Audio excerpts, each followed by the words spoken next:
میں تو کہتا ہوں ڈائری لے کے نا بیٹھ جاؤ, بہت ساری چیزیں اپنی نا ڈائری میں لکھو. بس یہ آخری بات کر کے اپنے بیان ختم کرتا ہوں.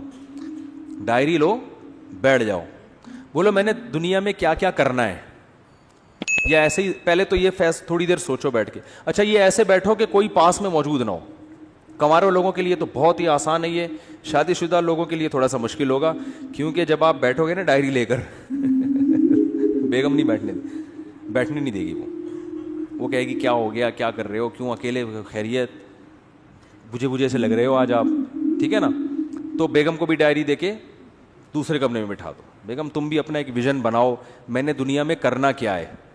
تو پہلے نا ڈائری لے کے تنہائی میں آپ بیٹھ جائیں, کوئی بھی نہ ہو, بالکل فریش ہو اس وقت, کسی چیز کی چاہت نہ ہو کہ پان کھانے کا دل چاہ رہا ہے, گٹکا کھانے کا, وہ گٹکے مٹکے پان سگریٹ سب فارغ ہو کے بیٹھو. کرو گے نہیں کرو گے, میں بتا دوں وقت سننے کے لیے تیار ہیں. ڈائری لے کے آپ بیٹھ جائیں اور پھر آپ کہیں یار میں نے دنیا میں کرنا کیا ہے. ایسے ہی جیسے میری زندگی گزر رہی ہے ٹھیک ہے, بالکل اسی طرح زندگی گزارنی ہے یا کچھ کرنا ہے. تو آپ کو بہت سارے شعبے نظر آئیں گے جس میں آپ کو سرسری غور سے معلوم ہوگا کہ یار ان شعبوں میں مجھے آگے بولو بھائی بڑھنا ہے. کچھ تو کامن چیزیں ہیں وہ میں جو سب کے لیے وہ میں بتا دیتا ہوں. کچھ چیزیں تو آپ کی پرسنل ہوں گی, یار میں نے یہ بھی کرنا ہے, وہ میں نہیں, وہ تو آپ خود سوچو گے. کچھ چیزیں تو ایسی ہیں جو دنیا میں ہر پاگل سے پاگل آدمی کہتا ہے کہ یہ تو سب نے کرنا ہی ہے. ان میں سب سے پہلی چیز ہے صحت. ویسے تو سب سے پہلی چیز ہے اسلام, اللہ کے لیے کیا کیا, لیکن میں صحت کو اس لیے پہلے نمبر پہ کہ اسلام پر عمل بھی صحت کے بغیر ممکن, کیونکہ جب بیمار ہو گئے نا تو وہ کچھ بھی نہیں کر سکو گے پھر. تو بیمار ہونے سے پہلے صحت کی حالت میں اتنا کچھ کر لو کہ بیمار ہونے کے بعد حسرت اور افسوس نہ رہے. اس لیے میں صحت کو پہلے رکھ رہا ہوں, ورنہ پہلے تو دین ہے نا. تو سب سے پہلے آپ لکھو کہ بھائی صحت کے حوالے سے میری مستقبل میں کیا پالیسی ہے. جس طرح سے پھوڑ رہا ہوں یہی پھوڑتا رہوں, جو مرضی دعوت پہ بلا لے چلا جاؤں, جتنے مرضی کوفتے کھلا دے کھا جاؤں. صبح پراٹھے پھوڑ رہا ہوں, صبح 11 بجے سو کے اٹھ رہا ہوں میں, ٹھیک ہے نا, اور پھر آفس لیٹ پہنچ رہا ہوں, اور پھر وہاں بھی وہ کیک رس چائے میں ڈبو کے کھا رہا ہوں, پھر شام کو سموسے بھی کھا رہا ہوں, پھر دوپہر بھی کھانا کھا لیا, پھر اس کے بعد سگریٹ بھی پی لی, پھر چائے بھی پھوڑ دی. اگر یہی بالکل مناسب ہے تو ٹھیک ہے, اور اگر یہ مناسب نہیں ہے تو مجھے اپنی صحت کے لیے اب کیا بولو نا کیا کرنا ہے. صرف دعاؤں پہ کام چلانا ہے یا وظیفوں پہ کام چلانا ہے, یا اس صحت کے لیے کچھ کرنا بھی ہے. ہمارے نبی صلی اللہ علیہ وسلم کی صحت تو بہت اچھی تھی. آپ نے تو حضرت رکانہ کو, جو مشہور پہلوان تھے, ان کو کیا کر دیا, پچھاڑ دیا. آپ تو گھڑ سوار تھے, میدان جنگ میں سب سے آگے آپ صلی اللہ علیہ وسلم ہوا کرتے تھے. تو یار میں کیا, اگر آج اسلام کو ضرورت ہوئی یا کسی مظلوم یا کسی ظالم کے خلاف لڑنا ہوا, تو میں پتلی گلی سے بھاگوں گا یا وہاں کھڑا رہوں گا. ہمارے ایک دوست تھے, ان کے بڑے قریبی دوست تھے, کہتے ہیں میں ایک دفعہ پٹ رہا تھا تو میں نے پیچھے مڑ کے دیکھا تو میرے جو جگری دوست تھے نا وہ ایسے غائب ہوئے جیسے پیدا ہوئے ہی نہیں اس کائنات اور صحیح کیا, بھاگ گئے, ورنہ وہ بھی پٹتے ان کے ساتھ, وہ بھی پٹتے نا, کیونکہ ظاہر ہے صحتیں ہے ہی نہیں, صحتیں ہی نہیں ہیں کوٹنے پیٹنے والی. تو مرد کو تو ایسا ہونا چاہیے پیٹے نہیں بلا وجہ. کبھی ضرورت پڑتی ہے کہ آپ کو پٹنا بھی پڑتا ہے, اور پٹنے سے بچنے کے لیے سامنے والے کو پیٹنا پڑتا ہے. موسیٰ علیہ السلام نے ایک تھپڑ لگایا تھا قبطی کو, اس کا انا للہ ہو گیا تھا. کیا صحت تھی کہ نہیں تھی؟ تو وہ انہوں نے قتل کی نیت سے مارا نہیں تھا, ان کی نیت تو تھی لڑائی چھڑوانے کے لیے چانٹا لگا اور وہ مر گیا. تو مارنے کی نیت سے اگر مکہ مارتے تو کیا حال ہوتا اس کا, آپ خود سوچو. تو دیندار آدمی ہوں, نبی صلی اللہ علیہ وسلم نے فرمایا, آپ اپنے بارے میں سوچیں گے کہ دیندار ہوں تو نبی نے, یا دیندار بننا چاہتا ہوں تو نبی نے فرمایا طاقتور مومن کمزور مومن سے اللہ کو زیادہ محبوب ہے. تو یار میں, صحت سے تو سارے کام ہوتے ہیں, صحت ہوگی تو نماز بھی ہوگی, روزہ بھی رکھا جائے گا, ماں باپ کی خدمت بھی ہوگی, بیوی بچوں کی خدمت بھی ہوگی. بیوی کی الٹی سیدھی کڑوی کسیلی باتیں برداشت کرنا, بلڈ پریشر کا مریض برداشت کر سکتا ہے, وہ برداشت کرنا آسان ہوگا, ٹھیک ہے نا, اگر بیوی ایسی ہے, ایسی ہوتی نہیں ہے لیکن اگر بالفرض ایسی کسی کی نکلی وائف. تو ابا کی, ماں باپ بڑھاپے میں جو چڑچڑی طبیعت ہو جاتی ہے تو اس کو جوان آدمی کے لیے, صحت مند آدمی کے لیے برداشت کرنا کیا ہوتا ہے, آسان. تو یار میں نے اپنی صحت کے لیے کیا کیا ہے, ایسے ہی چلتا رہوں گا یا کچھ کرنا ہے, تو ڈائری میں لکھو. تو صحت کی بھی موٹی موٹی بنیادی چیزیں بتا دیتا ہوں کہ بھائی 40 سال سے میری عمر زیادہ ہو گئی ہے, تو اب سب سے پہلے تو کولیسٹرول چیک کرنا ہے, لیول بڑھا ہوا تو نہیں ہے, بلڈ پریشر چیک کرنا ہے نارمل ہے کہ نہیں ہے, یہ 2 چیزیں تو ہے نا. شوگر کا ٹیسٹ کروانا ہے کہ شوگر کی طرف تو نہیں جا رہا معاملہ, کیونکہ یہ اسی وقت پھر آدمی آہستہ آہستہ جانا شروع ہوتا ہے. تو بھائی اگر ہے تو ابھی احتیاط کرو. یہ ساری 2-3 موٹے موٹے ٹیسٹ ہوتے ہیں, وہ ڈاکٹر بتا دے گا. نہیں بھی کرو ٹیسٹ تو چلو چھوڑو, ٹیسٹ نہ کراؤ. آپ یہ کہو کہ یار اس عمر کے بعد یہ ساری بیماریاں ہوتی ہیں کہ نہیں ہوتی ہیں, تو ان سب بیماریوں کا بیسک علاج کیا ہے؟ جتنا کھا رہے ہو اتنا یوٹیلائز کرو, جو کھا رہے ہو نا وہ نکال دو کسی طریقے سے. تو اس کا حل کیا ہے؟ جاگنگ, جم, یوٹیلائز کرنا ہے نا, اپنی انرجی کو خرچ کرنا ہے. تو یار میں کیا کر رہا ہوں, تو ڈائری میں لکھو کہ تیرے باپ کو بھی نا اب صحت کے حوالے سے کوئی الہ عمل. اصل میں تمیز سے اپنے آپ سے بات کرو گے, آپ مانو گے نہیں, حقیقت ہے. اپنے آپ سے بھی اگر آپ تمیز سے بات کرو گے, ہمیں عادت ابے تبے کی پڑ چکی ہے. اپنی اولاد کو آپ محبت سے سمجھاؤ, مان جاتی ہے بھائی. ایک وقت آتا ہے اس کو بھی ابے تبے سے, ابے تیرے کو انڈے لینے کے لیے بھیجا تو کیا اندھا ہے کیا بہرا ہے؟ جب اس طرح سے پھر ایک وقت آتا ہے بولنا پڑتا ہے نا. امپلائز کو لوگ اسی طرح بول رہے ہوتے ہیں نا.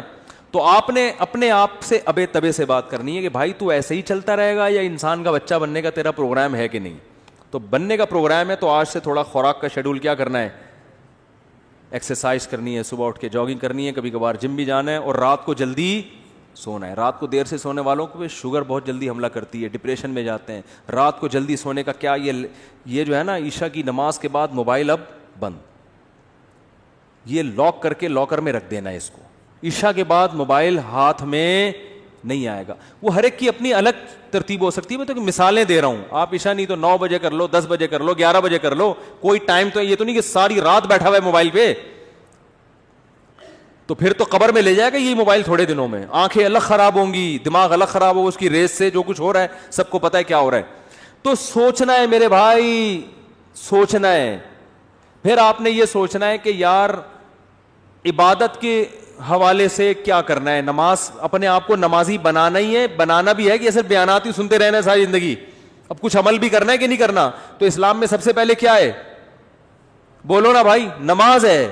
یار تکبیر اولا کا پابند بنانا ہے, تو یار پابندی ہو نہیں رہی, سستی ہوتی ہے, تو بھائی پینلٹی لگاؤ اپنے اوپر.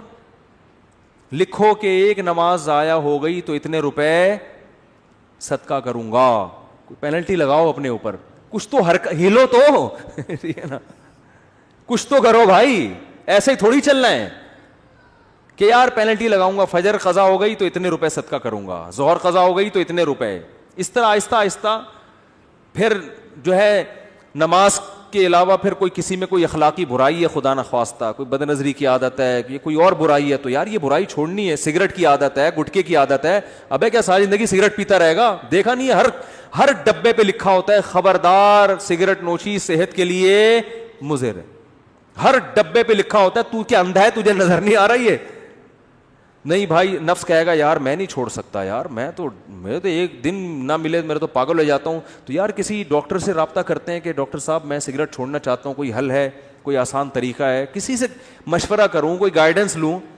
ہلے تو نا, ہمت تو کرے. بہت سے ڈاکٹرز ہیں جو آپ سے سگریٹ چھڑوا دیں گے, اس کے علاج ہے, وہ آپ کو طریقہ بتائیں گے, کچھ ہمت کرنی پڑے گی. تو آہستہ آہستہ کیا ہوگا, پھر اسی طرح اپنے اس ویژن میں آپ نے کتابوں کا مطالعہ, یار اپنی نالج کو بھی کیا کرنا ہے, بڑھانا ہے. انسان کی پہچان علم سے ہوتی ہے کہ نہیں ہوتی؟ عزت علم سے ہوتی ہے. نالجیبل آدمی ہر جگہ عزت ہوتی ہے, یار اس کے پاس نالج ہے, معلومات ہیں. ڈاکٹر ذاکر نائک کو لوگ کیوں سلام کرتے ہیں؟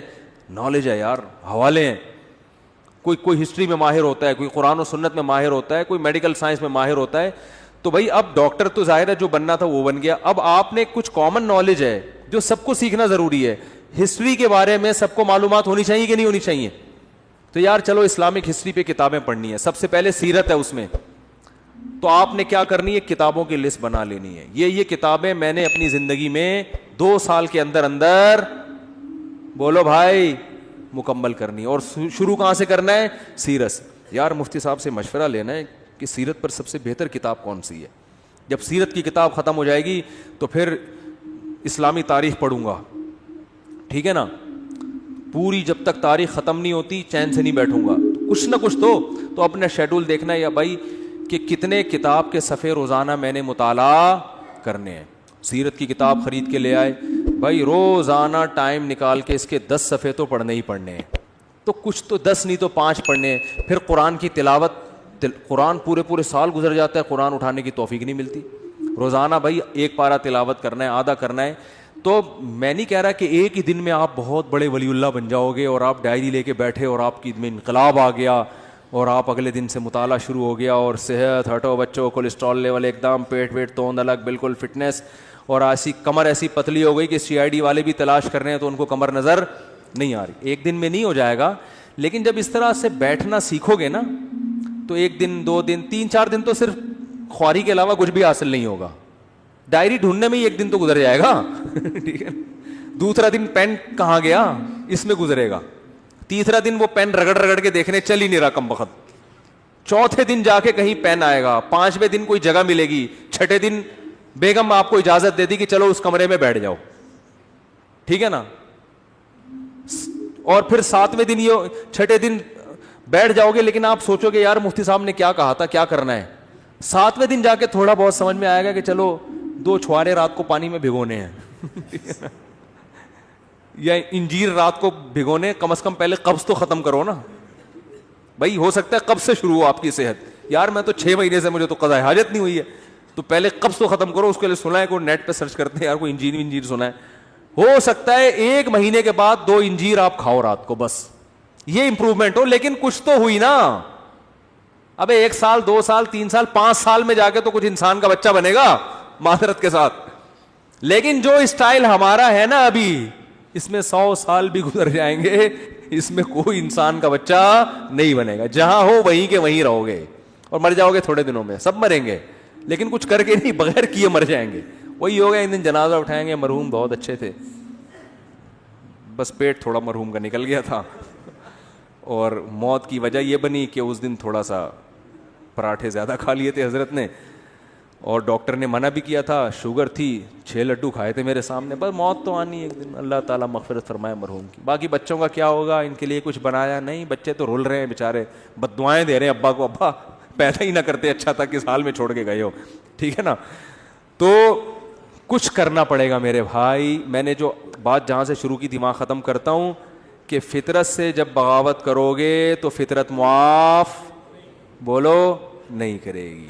فطرت سے مت لڑو, جو نیچر جیسے چلنے کا کہہ رہی نا, تمیز سے نیچر کے ساتھ چلتے رہو. کیا خیال ہے, غلط تو نہیں ہے؟ تو خلاصہ وہی نکلا کہ فطرت سے مت لڑو. کیا خلاصہ نکلا بولا؟ تو یہ کوتاہی آج بہت سے لوگوں سے ہوتی ہیں. لانگ روٹ پہ جا رہے ہیں, دیکھ ہی نہیں رہے کہ کوئی جو ہے وہ راستے میں پیٹرول پمپ ہوگا کہ نہیں ہوگا, اسپیئر ٹائر کے بغیر چلے جا رہے ہیں. پھٹ گیا تو کوئی بات نہیں, اللہ پہ توکل کر کے جا رہے ہیں, کوئی مسئلہ نہیں. او بھائی, اللہ نے کب کہا ہے کہ میں نے ضمانت لی ہے کہ تمہارے ٹائر کو کچھ نہیں ہوگا. میں آپ کا کافی ٹائم سے سنتا ہوں, کچھ میرے غیر مسلم بھائی پر محنت چل رہی ہے, لیکن رشتے کا مسئلہ ہے. الحمدللہ, خود انہوں نے الحمدللہ لکھا ہوا ہے. میں نالائق کے ذریعے اسلام لائے, چندے وغیرہ کی ضرورت نہیں. پتہ نہیں کیا کہہ رہے ہیں یار. بھائی اللہ ان کو اسلام کی توفیق دے, بہت بڑی نیکی ہے کسی غیر مسلم کو اسلام کی دعوت دینا. مسلمان ہو جائے گا تو شادی بھی ہو جائے گی انشاءاللہ. مسلمان ہو کے تو شادیوں کا 4 شادیوں کا چانس ہو جاتا ہے اس کے لیے. مفتی صاحب اگر کوئی غصے میں بول دے کہ خدا کو نہیں مانتا تو کیا اسلام سے خارج ہو جائے گا؟ جی ہاں, اسلام سے خارج ہو جائے گا, اس کا نکاح بھی ٹوٹ جائے گا. انہوں نے پوچھا ہے, ٹوٹ جائے گا نکاح. غصے میں اپنی زبان کو کنٹرول کرنے کا حکم ہے. غصے میں کسی کو چاقو مار دو تو مرے گا کہ نہیں مرے گا؟ غصے میں طلاق دے دو تو ہوتی ہے کہ نہیں ہوتی ہے؟ تو غصے میں کفر بھی ہو جاتا ہے, اگر بول دیا تو کافر ہے. میری والدہ کو ان کی, میں اگلے ہفتے پوچھوں گا آپ لوگوں سے کون کون ڈائری لے کے بیٹھا ہے, سمجھ رہے ہو؟ اگلے ہفتے پوچھوں گا کون کون بیٹھا ہے. بیٹھے گا کوئی بھی نہیں ہے, ایسے ہی آ جائیں گے. اگلے ہفتے کہیں گے او مجھے تو یاد ہی نہیں تھا. میری والدہ کو ان کی وراثت میں سے حصہ ملا ہے. میرے والد بول رہے ہیں ان پیسوں میں 1 لاکھ تم رکھ لو, باقی 7 لاکھ دو, کیونکہ میں گھر کا خرچہ چلا رہا ہوں. والد صاحب کو 1 کروڑ دو. پتہ نہیں یار یہ رائٹنگ آج کل لوگوں کی صحیح نہیں ہے. بھائی جس کا جتنا حصہ ہے وہ اسی کا ہے. ابا اگر اماں سے مانگ رہے ہیں آپ کی اماں سے کہ اتنے مجھے دے دو, تو اماں پر لازم نہیں ہے ان کو دینا, ٹھیک ہے نا. وراثت میں آج کل بڑی گڑبڑیں ہو رہی ہیں, جو جس کا ہے وہ اسی کا ہے. اتنی ساری پرچیاں دے دیں جلدی جلدی. مولانا صاحب ایک مسئلہ, تصویر سامنے حرام ہے, پروفائل پہ تصویر لگانا حرام نہیں ہے. جواب سے سوال خود ہی نکال لیں تاکہ ٹائم بچے گا نا, کیونکہ ہماری رائے میں یہ ڈیجیٹل تصویر پہ داخل نہیں ہے. یہ وہی ہے, بس ہم نے بتا دیا آپ کو جواب. ٹائم کم ہے نا, تو جواب سے سوال خود ہی نکالیں. بھائی دیکھو جواب یہ ہے کہ محمد بن قاسم نے, محمود غزنوی نے ہندوستان پہ 17 حملے کیے. تو سوال کیا ہے, محمود غزنوی نے ہندوستان پر کتنے حملے کیے؟ تو خود ہی سوال نکالے نا.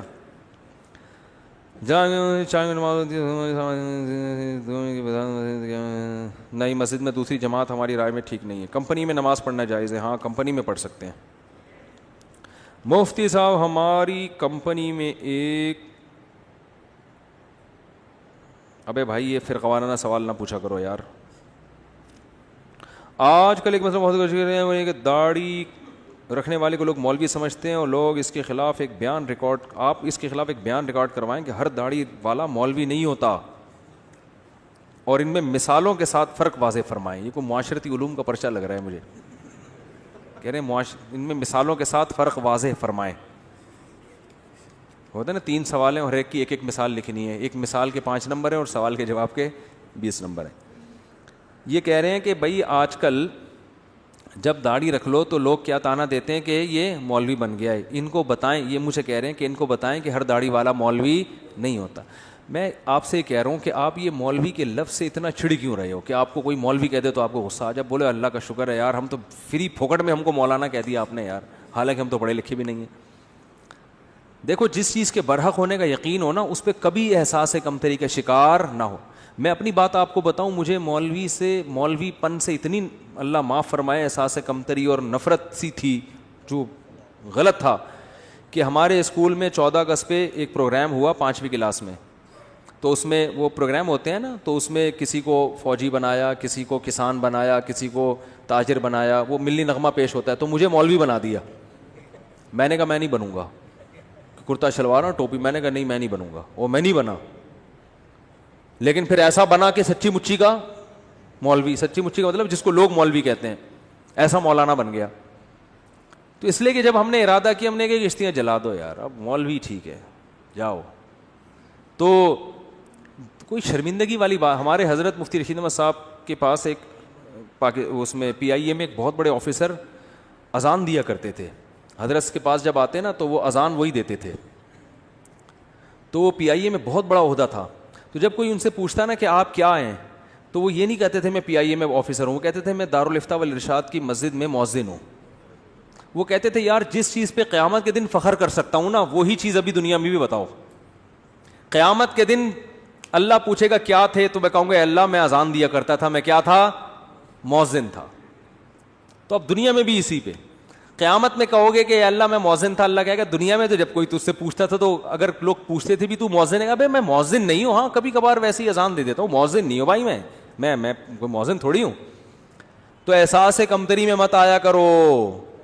میں اپنا ایک واقعہ بتاتا ہوں نا, میں ٹرین میں جا رہا تھا, بہت پرانی بات ہے, نماز کا ٹائم ہوا. شرعی حکم یہ ہے کہ ٹرین اگر جنگل میں ہے جہاں کہیں دور دور بھی اذان نہیں ہو رہی, تو آپ جب فرض نماز پڑھیں گے تو سنت ہے کہ اذان کہیں پہلے. اور ہم نئے نئے کالج سے نکل کے آئے تھے, مجھے اذان کہتے ہوئے شرم بہت آ رہی تھی, اور وہ بھی فجر کی اذان, سارے ٹرین میں پڑے ہوئے سو رہے ہیں. اب مجھے شرم آ رہی تھی یار, میں اذان کہوں گا لوگ بولیں گے تو بالکل ہی پروفیشنل مولوی نکلا یار. ہمارے تو خیالات کچھ اور تھے, نماز تو ہم پڑھتے تھے بچپن سے ہی, لیکن مولانا بننے کا کوئی پروگرام نہیں تھا. اب مجھے شرم آ رہی تھی یار, اذان دو تو یہ بولیں گے یار یہ ملا یہ تو پورا ملا ہے. بس ہم ٹوپی پہنتے تھے, نماز کے وقت ٹوپی پہنی اور فوراً نماز کے فوراً بعد ٹوپی اتاری اور بال پف آگے سے آدھا گھنٹہ اس کو سیٹ کرنے میں لگتا تھا. ٹوپی بھی اس طرح سے پہنتے تھے کہ بالوں کی سیٹنگ خراب نہ ہو. تو ایسے آدمی کو اذان دیتے ہوئے کتنی شرم آئے گی. تو میں بڑا کنفیوز کہ یار اذان دیں تو لوگ بولیں گے یہ تو پورا ہی ملا ہے. پھر میں نے کہا یار دیکھو, اللہ کا حکم ہے کہ نماز پڑھو، یہ کمبختوں کو سوتے ہوئے شرم نہیں آ رہی ہے سارے کلمہ گو مسلمان ہیں، یا تو کوئی عیسائی یہودی ہندو ہوتے، سب کلمہ پڑھنے والے مسلمان ہیں، سب کو پتہ ہے اسلام میں کتنی نمازیں فرض ہیں، 5 نمازیں، سفر میں بھی نماز معاف نہیں ہے. شرم تو ان کمبختوں کو آنی چاہیے جو پڑے ہوئے سو رہے ہیں، ہمیں تو فخر ہونا چاہیے. تو شرم تو پھر بھی آ رہی تھی، لیکن میں نے کہا ایسی کی تیسی جاؤ. تو میں کھڑے ہو کر میں نے تسلی سے اذان کہی. وہ اذان مجھے لگتا ہے کہ وہ والی اذان، اس کے بعد بہت دفعہ اذانیں تھیں، لیکن وہ اذان شاید اللہ کے ترازو میں شاید وہ بہت وزنی ہو، کیونکہ وہ کہتے ہوئے مجھے کیا محسوس ہو رہی تھی؟ شرم. تو میں نے کہا نہیں، اب نہیں شرمائیں گے، شرم کن کمبختوں کو آنی چاہیے. میں نے کہا اب کوئی رضائی سے جھانکے گا بھی نہیں یوں کر کے، میں بولوں گا وہ شرم نہیں آتی تجھے؟ تو کانفیڈنس پیدا کرو، جو چیز برحق ہے نا. ٹھیک ہے آپ مولوی نہیں ہو، لیکن اگر کوئی کہہ دے مولوی تو بولے ہاں ہے. ہمارے ایک دوست تھے، دیکھو ہم نے ساری وہ بچپن میں جو ہے نا دوستیاں یاریاں بنٹے کنچے سب کھیل کود ہم نے کیے ہیں. تو ہمارے ایک دوست تھے، ہم جب دوستوں کی گیدرنگ ہوتی تھی نا تو آپ کو پتہ ہے دوستوں میں چھیڑ چھاڑی بہت ہوتی ہے. آج کراچی کے لڑکوں میں خاص، لاہور میں تو خود بہت ہی زیادہ ہی ہے جگت بازیاں، کراچی میں بھی ہیں لیکن لاہور کا مقابلہ نہیں کر سکتے ہم لوگ. تو وہ کیا ہوتا تھا، ایک دوسرے کو تنگ کرنا، نا ابے تو یہ ابے تو یہ، اس طرح کی چیزیں ہوتی تھیں. تو ہمارا ایک دوست تھا نا، اس کو جب کوئی مذاق اڑاتا نا وہ کہتا ہاں بالکل ایسے ہی ہے. اس کو ہم کہتے تھے ابے تیرا تو دماغ ہی نہیں کہہ رہا، میں تو بالکل ہی پاگل ہوں، تمہیں کس نے کہا میرا دماغ ہے؟ تو وہ اتنا زیادہ کہ وہ اگلا ہی شرمندہ ہو جاتا تھا. بھائی اگلے کو تکلیف ہی نہیں ہو رہی چھیڑنے سے ٹھیک ہے نا، وہ چھیڑ ہی نہیں رہا. کوئی اس کو کہتا تھا موٹا، کہتا اور کیا، میں تو گینڈا ہوں، تجھے کس نے کہا میں تو گینڈا ہوں. تو وہ نا یہ الٹا یہی الفاظ دہرانا شروع کر دیتا تھا. اس کا نتیجہ نکلتا کہ پھر کوئی اس کو چھیڑتا تھا ہی نہیں، یہ چھیڑ ہی نہیں رہا. اور کچھ لڑکے ایسے ہوتے تھے جن کو ذرا سے چھیڑو نا وہ لال پیلے ہو جاتے تھے، ان کو تو طبیعت سے لڑکے چھیڑتے تھے. لڑکوں کا پھر ان کو چھیڑنے کے علاوہ کوئی کام ہوتا ہی نہیں تھا. تو وہ ایک لڑکا اس میں تھا جو اس بیچارے کا قد تھوڑا چھوٹا تھا، اللہ معاف فرمائے یہ جائز نہیں ایسے کرنا، لیکن لڑکوں کو کہاں جائز ناجائز دیکھتے ہیں. تو اس کو نا ایک لڑکے نے چھیڑا کہ ابے تو ٹھیک نا. اس کو غصہ آیا نا، غصہ آ کے نا یوں ہلتا تھا وہ. تو کہتے ابے اس کا مطلب اعصابی کمزوری بھی ہے، ٹھیک، غصہ بھی جلدی آتا ہے. اس کو ایک تو تم تپا رہے ہو، چھیڑ رہے ہو، جب اس کو غصہ آ رہا ہے تو اور بجائے اس کے کہ اللہ کا خوف پیدا کریں اسے کہتے ہیں اس کا مطلب اعصاب بھی کیا ہے، کمزور ہیں آپ کے، غصہ بھی جلدی آتا ہے. وہ اور تپتا تھا. لیکن وہ جو دوسرا تھا نا وہ تو اس لیے اگر کوئی آپ کو مولوی کہہ رہا ہے تو چڑھنے کی ضرورت ہی نہیں. آپ بولو ہاں ہے تو کیا ہو گیا بھائی، تو مولانا ہے، مولوی ہیں، ملا ہے، ملا بولو، تو اتنی ٹینشن لینے کا نہیں ہے. اصل میں ملا کے لفظ کو ایسا بدنام کر دیا ہے نا، اور پھر بہت سے داڑھی والوں نے بھی بدنام کیا ہے. داڑھی رکھ کے بعض لوگ کچھ الٹے کام کر لیتے ہیں. داڑھی والے چور نہیں ہوتے، لیکن چور بھی بعض دفعہ داڑھی رکھ لیتے ہیں، تو یہ پھر مصیبت ہے. کیا تراویح حضرت عمر کے دور میں شروع ہوئی تھی؟ حضرت عمر نے اسے بدعت قرار دیا. حضرت عمر نے بدعت حسنہ قرار دیا، لغوی شرعی بدعت نہیں، لغوی بدعت. اس پر پھر کبھی بیان کروں گا تفصیل سے. میرے بھائی کا السلام علیکم اور صلی اللہ علیہ وسلم کا صحیح تلفظ بتا دیں. السلام علیکم کا ہے السلام علیکم، جو آج کل لوگوں نے ساشے پیش کر رہے ہیں سلام، السلام علیکم، ایسے سلام ہو رہا ہے السلام علیکم. ہمارے ایک استاد سے بڑے مزاحیہ تھے، ان کو جب کوئی سلام کرتا نا تو جواب میں کہتے یہ جواب دیتے تھے. تو ہم ان سے کہتے یہ کیا؟ انہوں نے کہا سلام میں بھی سین کی ہلکی سی آواز آئی ہے تو جواب بھی اسی اسٹائل کا ہوگا، بس. تو سلام ہو بھائی السلام علیکم، آپ پر سلام، جواب میں وعلیکم السلام. اور جب درود پڑھیں تو صلی اللہ علیہ وسلم، اس میں کوئی ٹائم خرچ نہیں ہوتا. لوگ کہتے ہیں نبی کریم صلی اللہ علیہ وسلم نے فرمایا، ارے تمیز سے بول دے یار، نبی کریم صلی اللہ علیہ وسلم نے ارشاد فرمایا. کتنا ٹائم لگے گا؟ پب جی میں اتنا گھنٹوں گزار کے ٹائم ضائع کرتے ہو یار، درود شریف تمیز سے نہیں پڑھا جاتا. رسول ہمارے حضرت فرماتے تھے آپ صلی اللہ علیہ وسلم کا سب سے بہترین لقب ہے رسول اللہ. میں اکثر بیان میں دیکھتا ہوں، بولتا ہوں رسول اللہ صلی اللہ علیہ وسلم نے فرمایا، کیونکہ نبی کا جو ہے نا اس سے بہتر کوئی عہدہ ہے نہیں کہ آپ اللہ کے کیا ہیں، رسول ہیں، اللہ کے نمائندے. تو سب سے پیارا لفظ کیا ہے؟ رسول اللہ صلی اللہ علیہ وسلم. تو تمیز سے بولا کریں، شارٹ کٹ نہ مارے کریں رسول اللہ. آپ صلی اللہ علیہ وسلم نے فرمایا، یوں بول رہے ہوتے ہیں لوگ, جیسے میں سوال پڑھتا ہوں نا ایسے لوگ درود پڑھتے ہیں.